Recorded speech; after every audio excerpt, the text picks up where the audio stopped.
Assalamualaikum warahmatullahi wabarakatuh. Perkenalkan, nama saya Thayyibah Wayu Famelia dari Prodi S1 Administrasi Rumah Sakit. Di sini saya akan menjelaskan rangkuman mengenai materi akuntansi biaya yang telah disampaikan oleh Bapak Lutfi selama pertemuan sebelum UTS. Selamat menyaksikan. Peran akuntansi biaya dalam perencanaan, pengendalian, dan pengambilan keputusan.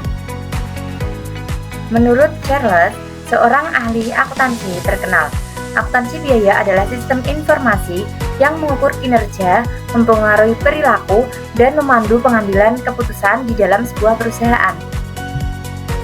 Sedangkan pengertian akuntansi biaya itu sendiri adalah proses pengumpulan, pengukuran, analisis, dan pelaporan informasi terkait biaya produksi barang atau jasa dalam suatu perusahaan.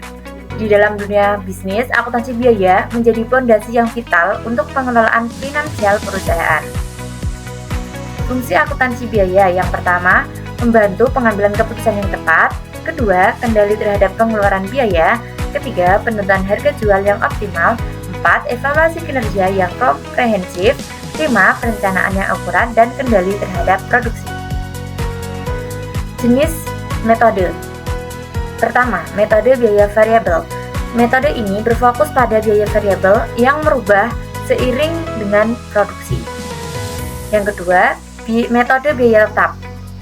Ini konstan, terlepas dari volume produksi, termasuk biaya overhead pabrik yang tidak berubah meskipun produksi meningkat ataupun menurun.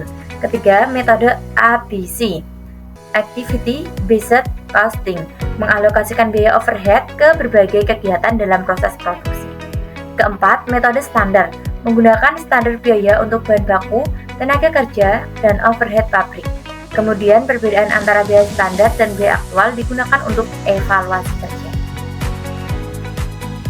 Siklus akuntansi biaya adalah tahapan yang menjadi fondasi dalam pemantauan dan pengambilan keputusan terkait biaya. Adapun tahapannya sebagai berikut. Yang pertama, identifikasi, pencatatan, pengalokasian, perhitungan, pelaporan, dan analisis mendalam, kemudian perbaikan dan perencanaan masa depan. Di mana akuntansi biaya dibutuhkan? Akuntansi biaya dibutuhkan ini di beberapa sektor, mulai dari manufaktur hingga sektor pendidikan. Semua membutuhkan akuntansi biaya dalam proses pengerjaannya. Masuk yang kedua, yaitu klasifikasi biaya sebagai alat evaluasi. Klasifikasi ini yang pertama berdasarkan perilaku, itu ada biaya tetap fixed cost dan biaya variable cost, biaya campuran mixed cost. Kemudian klasifikasi biaya berdasarkan fungsi ada dua, biaya produksi dan biaya non-manufaktur.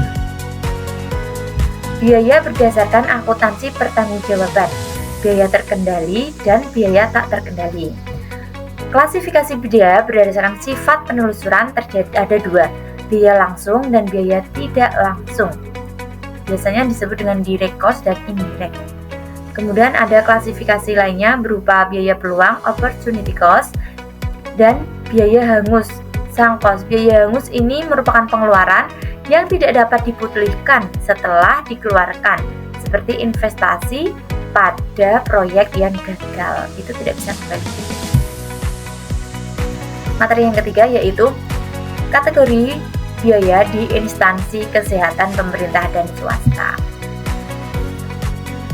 Tujuan penggunaan anggaran pada rumah sakit pemerintahan. Tujuan utama dari anggaran kesehatan adalah untuk memberikan pelayanan publik yang merata dan berkualitas kepada seluruh lapisan masyarakat tanpa memprioritaskan keuntungan finansial. Sebaliknya, pada sektor swasta berorientasi pada pencapaian laba. Oleh karena itu, pengeluaran dalam anggaran lebih banyak dipengaruhi oleh potensi keuntungan dari pelayanan yang diberikan. Pengelolaan anggaran sendiri tentu berbeda dengan rumah sakit swasta. Pada rumah sakit pemerintahan, pengelolaan anggaran di sektor publik melibatkan proses politik dan harus mengikuti prosedur tertentu untuk memastikan bahwa dana dialokasikan sebagai prioritas kebutuhan masyarakat. Sebaliknya, Pengelolaan anggaran di rumah sakit swasta lebih fleksibel dan terfokus pada efisiensi biaya serta pengembalian investasi. Manajemen bertanggung jawab kepada pemilik perusahaan dan pemegang saham. Pengelompokan item biaya. 1. Pengelompokan kategori umum, kategori biaya rumah sakit, yaitu biaya operasional, terdiri dari biaya tenaga kerja seperti gaji, tunjangan, BPJS, ketenagakerjaan, dan biaya pelatihan karyawan. Yang kedua, biaya bahan habis pakai berupa obat-obatan, alat medis sekali pakai, seperti suntik itu kan sekali pakai ya, dan bahan kimia serta pelengkap lainnya. Biaya utilitas terdiri dari biaya listrik, gas, dan telepon. Biaya pemeliharaan berupa perawatan gedung, peralatan medis, dan kendaraan. Kalau jasa luar seperti laundry, keamanan, ataupun konsultasi. Biaya marketing dan promosi seperti iklan dan kegiatan publikasi lainnya. Biaya investasi berupa peralatan medis, pembelian peralatan medis atau penggantian peralatan medis, biaya gedung dan bangunan, biaya tanah. Biaya lain-lain terdiri dari biaya pajak, biaya akuntansi, dan biaya bulanan. Kemudian masuk ke slide berikutnya, jenis-jenis pengelompokan biaya. Ada biaya langsung dan tidak langsung, biaya tetap dan variabel, biaya kontrol dan non-kontrol. Akumulasi biaya di pelayanan kesehatan. Mungkin ada yang sudah tahu mengenai akumulasi biaya di pelayanan kesehatan. Kalau belum, next kita lanjut. Apa itu akumulasi biaya? Jadi, akumulasi biaya adalah proses pengumpulan dan pengelompokan semua biaya yang terkait dengan penyediaan layanan kesehatan yang bertujuan menetapkan tarif, evaluasi kinerja, perencanaan, anggaran, dan pengambilan keputusan.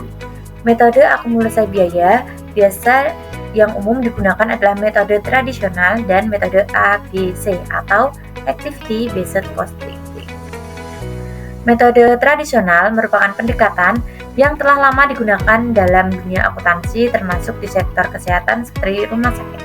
Kemudian, Activity Based Costing adalah sebuah metode akuntansi yang mengalokasikan biaya secara lebih akurat dan melacak biaya melalui aktivitas yang dilakukan untuk menghasilkan produk atau jasa. Next, kita masuk ke materi terakhir yaitu panduan review jurnal. Jurnal ilmiah adalah publikasi berkala yang memuat artikel-artikel ilmiah yang ditulis oleh para peneliti atau akademisi dan dipublikasikan dalam bentuk cetak ataupun online.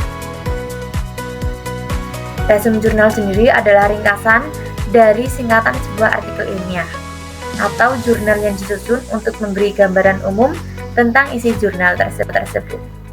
Format yang digunakan dalam resume jurnal berupa judul, nama peneliti, metode penelitian, latar belakang dan pendahuluan, maksudnya ya, pembahasan atau hasil dan temuan, kemudian kesimpulan.